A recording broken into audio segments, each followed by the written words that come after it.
ನಗರದ ಸರ್ಕಾರಿ ಕಲಾ ಕಾಲೇಜು ಆವರಣದಲ್ಲಿ ಮಾಜಿ ಸೈನಿಕರ ಸಂಘದ ಆಶ್ರಯದಲ್ಲಿ ಭಾನುವಾರ ಜಿಲ್ಲಾ ಮಟ್ಟದ ಕ್ರಿಕೆಟ್ ಟೂರ್ನಿಗೆ ಚಾಲನೆ ಲಭಿಸಿತು.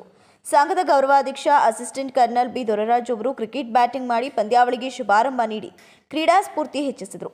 ಜಿಲ್ಲಾ ಮಾಜಿ ಸೈನಿಕರ ಸಂಘದಿಂದ ಮೊದಲ ಬಾರಿಗೆ ಕ್ರಿಕೆಟ್ ಟೂರ್ನಿ ಆಯೋಜಿಸಲಾಗುತ್ತಿರುವುದು ಕ್ರಿಕೆಟ್ ಕೇವಲ ಕ್ರೀಡೆಯಲ್ಲ, ದೇಶದ ಏಕತೆ ಮತ್ತು ಸಹೋದರತ್ವದ ಸಂಕೇತವಾಗಿದ್ದು, ನಿವೃತ್ತ ಯೋಧರು ಶಾಂತಿಯುತ ಹಾಗೂ ಸಹೋದರ ಭಾವದಿಂದ ಆಟವಾಡಬೇಕು ಅಂತ ಸಲಹೆ ನೀಡಿದರು.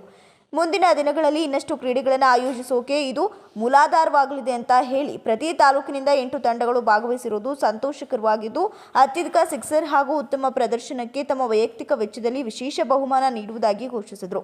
ಯೋಧರ ಶಿಸ್ತು ಮೈದಾನದಲ್ಲಿಯೂ ಮಾದರಿಯಾಗಬೇಕು ಅಂತ ವಿ ದೊರೆರಾಜು ಒತ್ತಿ ಹೇಳಿದರು. ನಮ್ಮ ಹಾಸನ ಜಿಲ್ಲೆಯ ಮಾಜಿ ಸೈನಿಕರ ಪ್ರಪ್ರಥಮ ಕ್ರಿಕೆಟ್ ಪಂದ್ಯಾವಳಿ ಈ ದಿವಸ ನಾವು ಪ್ರಾರಂಭ ಮಾಡಿದ್ದೀವಿ. ನಮ್ಮ ಹಾಸನದ ಮಾಜಿ ಸೈನಿಕರ ಇತಿಹಾಸದಲ್ಲೇ ಇದು ಮೊದಲನೇ ಬಾರಿ ನಡೀತಾ ಇರೋದು.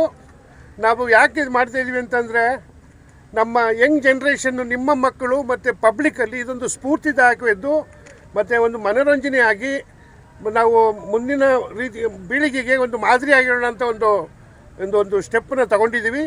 ಕ್ರಿಕೆಟ್ ನಮ್ಮ ದೇಶದಲ್ಲಿ ಇದೊಂದು ಬಹಳ ಒಂದು ಉತ್ಸುಕತೆಯಿಂದ ಪ್ರತಿಯೊಬ್ಬರು ನೋಡುವ ಮತ್ತು ಆಡುವ ಒಂದು ಆಟವಾಗಿ ಬೆಳೆದಿದೆ.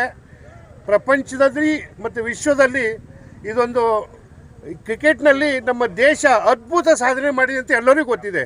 ಮೆನ್ಸ್ ಆಗಲಿ ವುಮೆನ್ಸ್ ಆಗಲಿ ಎಲ್ಲ ಫಾರ್ಮೇಟಲ್ಲೂ ಸಹ ನಾವು ಚಾಂಪಿಯನ್ ಆಗಿ ಮುಂದೆ ಬಂದಿದ್ದೀವಿ. ಮುಂದಿನ ಪೀಳಿಗೆ ಚೆನ್ನಾಗಿರಲಿ.